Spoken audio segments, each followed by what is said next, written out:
Hello everyone, it's your favorite realtor, Erica Hernandez with Houston Top Realty. Happy October to you guys. So today I have my corrections officer outfit. We're going to be talking about different ways real estate can get you in trouble. If you would like to learn more, please stay tuned. Don't forget to follow me on all my social media at Erica Houston Realtor, Snapchat, Facebook, Instagram, LinkedIn, Twitter, and TikTok. And go to my website at www.erikahoustonrealtor.com. All right, so on today's video, we're going to talk about the different ways you can get in trouble in real estate. Number one, we'll talk about mortgage fraud. Number two, we'll talk about seller's disclosures. And number three, we'll talk about breach of contract. All right, so number one, mortgage fraud. If you do not want to get fined or possible jail time, I strongly recommend you do not commit mortgage fraud. How do people commit mortgage fraud? Well, they present fraudulent documents such as income, possibly social security number, place of work, anything that's on that mortgage application when you're getting ready to get a loan for a home purchase. You need to make sure to disclose everything as honest as possible. If they do audit your file down the line, you might not get caught even before you buy or even shortly after. But down the line, if they decide to audit your file and they find out that you presented fraudulent documents, you could get a ton of fines and possible jail time. If you're wondering why I'm even bringing this up, because it has happened. I'm not sure how. I mean, there's so many ways to commit fraud these days. It does exist out there.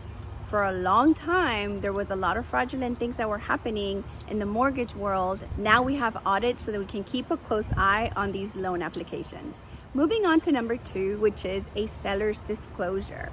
If you're getting ready to sell your property, there is a very important real estate document called seller's disclosure notice that when you are an owner getting ready to sell, you're going to have to fill out. In this disclosure, you have to disclose anything you know about the property, anything that has been broken that needs immediate attention. The age of the roof has to be disclosed. If you have done any remodeling in your home and have not pulled the necessary permits, you must disclose that information as well. I will say we hear enough cases about seller disclosure lawsuits that it is very important that you are as honest as possible. When I sit with homeowners, I tell them, fill this form out as best as you can because it's the biggest form that people get sued over. I don't want you to get yourself in trouble, so fill this out as best as possible. Okay, so number three, another way you can get yourself in trouble in real estate is by breaching a contract. Contracts are legal documents that show agreements between two parties. It is very easy to get emotional in real estate. It's the number one problem for most buyers and sellers. However, you have to remember that you signed a legal document that said that you agreed to do XYZ.